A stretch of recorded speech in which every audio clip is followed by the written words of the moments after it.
aspectos, né? Com todas as dificuldades que nós temos. Parabéns, professora. Depois dessa live, eu acho que nada será igual, certo? Além dessa live, depois da pandemia, né? Sobretudo na educação, nada será da mesma forma, e nós temos essa necessidade e essa possibilidade de sair da zona de conforto, né? E não tratar apenas conteúdos, né? Lidar com essas dificuldades, esses desafios, essas possibilidades de ajuda aos estudantes. Enfim, eu quero convidar a professora Magnólia, parabéns, professora Conceição, quero convidar a professora Magnólia Pires, por favor, né, a nossa sensação dessa live com essa expertise em língua inglesa. A professora Magnólia Pires, ela é professora de língua inglesa da Rede Pública de Educação do Estado da Bahia, ela é graduada em licenciatura em Letras com Inglês pela UFES e pós-graduada em Língua Portuguesa, concurso de capacitação profissional pela Universidade de Dillard, nos Estados Unidos. Ela é escritora de obras publicadas, tais como Pacto de Sangue e Fé, Arma Poderosa, e Let's Practice, Apostila de Inglês, seu livro mais recente, o qual ela vai dar uma palhinha para a gente, né? Na verdade, é um lançamento que a professora está fazendo nessa live hoje. Por favor, professora Magnólia, a senhora com a palavra. Boa tarde a todos e todas. Obrigada, Josi, pelo convite. E parabéns, mais uma vez, pela iniciativa em promover esse evento tão significativo em comemoração dos 50 anos do Alberto Valença. Estou grata em participar dessa atividade e espero que a minha presença aqui venha contribuir positivamente para a educação e para a escola. Temos aí um slide, né? Sim, professora, já está projetado. Pronto. Vamos fazer esse diálogo, essa conversa sobre os desafios do ensino da língua inglesa na escola pública. E para abrir o nosso bate-papo, eu trouxe aqui uma frase do nosso querido educador Paulo Freire, onde ele diz: no país como o Brasil, manter a esperança viva é em si um ato revolucionário. Sim, trazendo isso para a educação, nós, quanto educadores e educadoras, sabemos o que passamos no nosso dia a dia de enfrentamento para a melhoria e qualidade do nosso trabalho. E realmente a esperança viva é que nos mantém firme nos nossos propósitos e nas nossas lutas, e que nos motiva e nos impulsiona para as mudanças e transformações, não só na escola e na nossa vida, mas também na sociedade. Temos mais um slide, né? A seguir? Sim, então, para começar sobre os desafios em relação ao ensino da língua inglesa, eu trouxe aqui esses dados do Instituto Cultural British Council, que afirmam que 5% da população brasileira sabe se comunicar em inglês. E destes 5%, apenas 1% realmente tem fluência. Ou seja, esse dado, pode prosseguir, esse dado vai refletir diretamente no ensino da prática da língua inglesa, porque quando não se tem um costume, um hábito, né, de falar inglês, então não haverá procura. Se não houver procura, não há necessidade. E eu acredito que a aprendizagem se dá pela necessidade. E essa falta de cultura de ter a língua inglesa como uma segunda língua, como a gente vê muito em outros países, o inglês como um veículo de comunicação global, né, como uma segunda língua, como na França, você tem o idioma oficial, a língua materna, que é o francês, e tem o inglês como a segunda língua. E em demais países. Só que no Brasil a gente ainda não tem essa cultura de ter o inglês como uma segunda língua. E esse fator vai gerar um descrédito também em relação à disciplina, né? Tanto que a LDB de 1971 colocou a disciplina como optativa, não como prioridade. Porém, agora, a partir dos anos, agora em 2018, que a BNCC traz uma proposta de renovação para a questão da língua inglesa, para valorizar, né, a disciplina e colocar ela como prioritária, né? E importante, destacando a língua como língua franca, ou seja, uma língua de veículo global, né? E culturalmente universal. Qual professor de inglês nunca ouviu essa frase? Inglês reprova, né? Professora, eu vou passar de ano se eu ficar na recuperação de inglês, e no conselho de classe, então, nem se fala. Então, precisamos, nós, quanto educadores, passar essa importância, né, do idioma para ele, tanto que já é uma proposta da BNCC, a importância da língua como uma língua culturalmente universal, né, que é a língua das tecnologias, é a língua do mercado global, é a língua do cinema, das músicas, né? Infelizmente, nós fazendo nosso trabalho de resgate à cultura africana, né? Isso é um trabalho que eu valorizo muito, mas, infelizmente, na nossa sociedade, a cultura americana, ela é dominante. A gente sabe disso, né? Através das músicas, do estilo de vida, né? Alimentação e outras coisas, né? Continuando o nosso próximo slide. Então, dentre tantos desafios que nós, professores e professoras, enfrentamos no nosso dia a dia, que vai desde a falta de infraestrutura física nas escolas, até os recursos, né, o uso de recursos pedagógicos. Eu destaquei aqui que eu considero 3 importantes, que é a desmotivação por parte dos alunos, falta de recursos pedagógicos e o uso do livro didático. Pode prosseguir. Sim, a desmotivação por parte dos alunos, eu acredito, eu com minha experiência e prática de sala de aula, por mais de 20 anos na escola pública, eu acredito por ele estar de frente com o desconhecido, ou seja, com uma língua estranha, estrangeira, onde os signos linguísticos são diferentes, a pronúncia é diferente, e a estrutura e a arrumação da frase também é diferente. Quem nunca ouviu essa frase? Qual professor de inglês nunca ouviu essa frase? Malmente falo português, quanto mais inglês. Então, se ele não tem domínio da sua língua materna, sua língua mãe, onde ele aprende a falar papai e mamãe, onde ele convive, né, diariamente na sua realidade, dificilmente ele vai dominar uma língua estrangeira.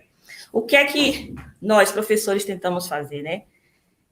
Aproximar esse aluno da realidade cultural da língua, ou trazer a sua realidade para a língua, né?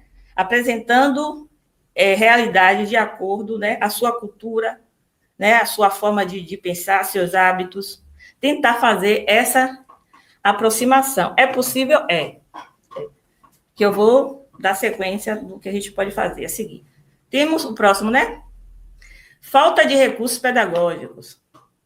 É outro desafio, né, que às vezes não impede nosso trabalho, pela questão de a gente manter a esperança, mas que vai desde a falta de papel para fazer atividade, até a um laboratório de informática, né, bem equipado, com internet de banda larga, porque nós sabemos que a língua inglesa ela está ligada diretamente às tecnologias. Próximo passo, qual é? Sim, esse é o principal, o uso do livro didático. Não temos muito recurso pedagógico para trabalhar em escola pública, mas o único que a gente tem acessível é o livro didático. Porém, esse material ele não é funcional, ou seja, ele é inoperante. Por quê?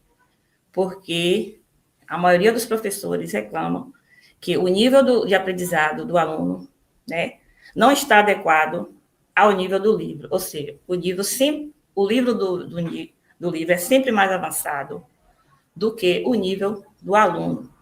E esse processo realmente dificulta a aprendizagem e, às vezes, até bloqueia, porque o aluno ele não tem independência de usar o livro sozinho. Ele sempre vai precisar da ajuda do professor, pelo fato desse livro estar todo articulado na língua inglesa, que é o correto, né? Pode seguir. Então, com base na minha experiência de sala de aula, eu percebo que realmente o livro do uso didático, de língua inglesa adotado pela escola, ele não é eficaz. Ele não tem sido eficaz. Ao mesmo tempo, a gente não quer deixar de usar o livro, porque o livro é realmente rico, cheio de textos, ilustrações, informações precisas. Só que não adianta a gente ter um material tão rico e, ao mesmo tempo, inútil, né? Que não tenha nenhuma funcionalidade. Então, para certificar a minha experiência, né, com o livro didático, eu fiz uma pesquisa de opinião, onde 10 professores me deram feedback, né? A primeira pergunta: em qual nível o livro didático da língua inglesa adotado na escola auxilia a sua prática pedagógica. Ou seja, 60% dos professores responderam que é fraco, 40% moderado. E apenas um professor de 10 respondeu que esse livro é satisfatório. Pode continuar. Próxima pergunta. Em qual nível de aprendizado você classificaria os alunos em relação ao uso do livro didático na sala de aula? 80% dos professores disseram que o nível de aprendizagem dos alunos é fraco em relação ao uso do livro. 10% moderado e 10% satisfatório. Pode continuar. A maioria dos livros didáticos da língua inglesa apresenta os tópicos das questões em inglês, sendo que grande parte dos alunos não domina o idioma, dificultando dessa forma o entendimento e a aprendizagem. 70% dos professores que responderam concordam com esse dado e 30% concordam plenamente. Pode seguir. Você consegue trabalhar com todas as unidades do livro durante o ano letivo? Qual proporção você consegue trabalhar com o livro didático durante o ano letivo? 90% dos professores responderam que apenas consegue trabalhar com 25% do livro. E apenas um consegue desenvolver 80% do livro, ou seja, se o livro tem 10 unidades, ele só consegue trabalhar 2 lições durante todo o ano letivo. Por quê? Em consequência a esses né, pontos que eu coloquei aqui, a dificuldade que o aluno tem, né, em dominar aquele conteúdo. Pode seguir. Então, esses desafios, né, que enfrentamos, nós, quanto professores de inglês, dia a dia na sala de aula, mas de acordo com o nosso mestre Paulo Freire, né, manter a esperança viva nesse país é em si um ato revolucionário. Então, para que minhas aulas, né, ficassem mais significativas para os meus alunos, eu procurei elaborar meu próprio material de trabalho, que deu origem a mais um livro de inglês, Let's Practice, a apostila de inglês. Primeiramente, eu comecei fazendo atividades para gerar um diagnóstico, né, programadas, onde essas atividades eram o espelho das minhas aulas, o retrato das minhas aulas. Então, quando os alunos tinham contato com o que eu já tinha ensinado, o que eu já tinha, né, proposto para eles, eles já estavam em contato com o conhecido. Então, era mais fácil eles responderem e me dar o feedback positivo. Né? E essa prática dessas atividades em sala de aula me motivou a tal ponto, né, me incentivou a tal ponto de eu programar essas atividades em forma de apostila, gerando a apostila de inglês Let's Practice. Pode continuar. Outra situação muito boa, como nós já estamos nesse contexto de pandemia, né, com aulas online, onde tivermos que nos reinventar e aprender a aprender, né, até porque a aprendizagem ela vem de acordo às nossas necessidades, porque já tivemos cursos preparatórios, né, pelo SEC Educação, para que a gente tivesse meios de trabalhar com as metodologias, né, na área da tecnologia. Mas até então, eu realmente, com o curso que eu tive pela SEC, até então era algo, eu usava alguns recursos, já cheguei a usar em 2019, alguns desses recursos apliquei, só que agora, nesse contexto de pandemia, foi que eu realmente vim aprender a aprender. E a procurar meios de elaborar essas aulas online, criar canais no YouTube, né? E foi um passo para eu editar esse livro no formato digital, que é o formato e-book. Escolhi a plataforma da Amazon.com por ser uma plataforma que tem um certo crédito no mercado global, porque ela é multinacional, está em todos os países, né? E é uma plataforma avançada, que, ao mesmo tempo, dá as coordenadas para os autores independentes publicarem suas obras. Como a língua inglesa ela está ligada diretamente às tecnologias, para mim foi muito mais fácil estar editando, né, esse livro em formato e-book. Temos aqui uma breve demonstração como ficou esse livro. Vamos ver? Já tem aí?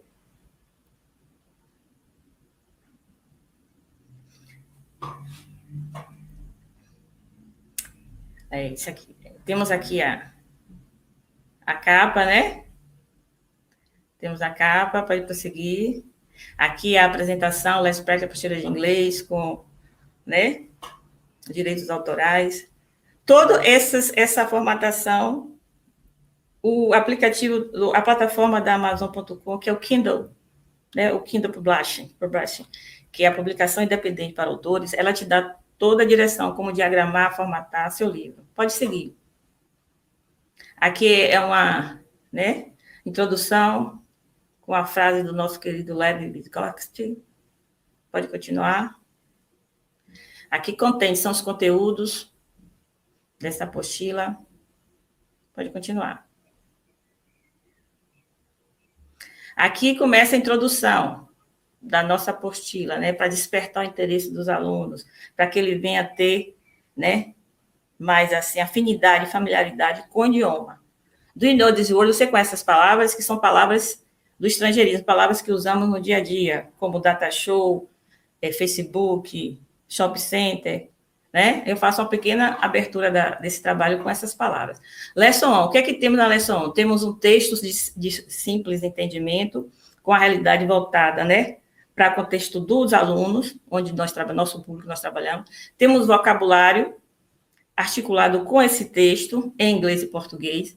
Temos a parte da pronúncia, onde vamos ter nesse volume 1 a pronúncia das vogais em inglês, como pronunciar, né, as palavras. Essa pronúncia contextualizada dentro das palavras. Pode seguir. Aqui são exemplos de palavras onde temos, né, a pronúncia da letra A. E vamos para o Language Focus, que é a parte gramatical. Né? A parte gramatical, pode seguir. E depois da parte gramatical tem o Let's Practice. Let's Practice quer dizer vamos praticar, né, o uso da língua. Para que eu estou estudando inglês? Para quê? Em que situação eu vou usar esse vocabulário? Em que situação eu vou usar essa gramática? Em que situação eu vou usar essa pronúncia? Então, está no exercício. Essas atividades, essa apostila é o espelho das minhas aulas. São atividades que eu já venho usando em sala de aula. Eu só fiz arrumar, articular de maneira para o meu público, né, a realidade do meu público, do meu aluno, e editar. Pode seguir? Aí são os exercícios. Pode seguir. A unidade 2 segue a mesma programação, contexto e o final. Esse livro tem 14 lições iniciais, que é o volume 1. Eu sou muito grata pela participação de vocês e a Josi por estar me dando essa oportunidade, né, de estar mostrando esse trabalho, não é isso? E está vindo o volume 2, onde a gente vai trabalhar com a cultura brasileira. Já começa a unidade 1 trabalhando sobre o Carnaval da Bahia, um texto falando sobre o Carnaval da Bahia, sobre a cultura baiana, sobre a negritude baiana, né? Já coloco uma música de Michael Jackson, quando ele veio aqui, no Pelourinho, né? They don't care about us. Ele não se importa com a gente. E agora vem o Black Lives Matter, Vidas Negras Importam. Então, eu faço, nas atividades, eu já faço essa relação com a música. E tá assim, o volume 2 está saindo a qualquer hora. E estou muito feliz de participar dessa festividade de comemoração de 50 anos do Alberto Valença, né? E estar grata por fazer parte dessa história. Maravilha, professora. Parabéns pela exposição. Parabéns pela prática, parabéns pelo livro, pelo lançamento. Eu quero saber de que forma eu, particularmente nessa live agora, posso colaborar. Eu quero aí logo um exemplar autografado para fazer uma doação aos alunos. Sim. Certo? Faltei falar essa parte. Eu posso falar agora? Isso. Além do formato claro, o formato digital, né, que já está disponível na plataforma da Amazon.com, temos também o formato impresso, né? É como se fosse um manual prático para aprender inglês, né? Estamos lutando em busca de patrocínios, né, e colaboradores para que a gente venha ter uma quantidade para estar distribuindo gratuitamente para nossos alunos da escola pública, esse manual prático de inglês. Pronto, maravilha. O comercial feito aí, certo? Vamos ver de que forma essas parcerias vão surgir, professora Magnólia, para favorecer os estudantes da rede pública. E não esqueça aí de autografar o meu, viu? Tá, joia. Eu vou fazer uma doação e quero um para mim, ok? Para possibilitar ao meu filho também esse acesso. Nós finalizamos aqui a exposição dos colegas professores, pesquisadores, mestres e doutores, enfim, e o chat está bombando. Parabenizando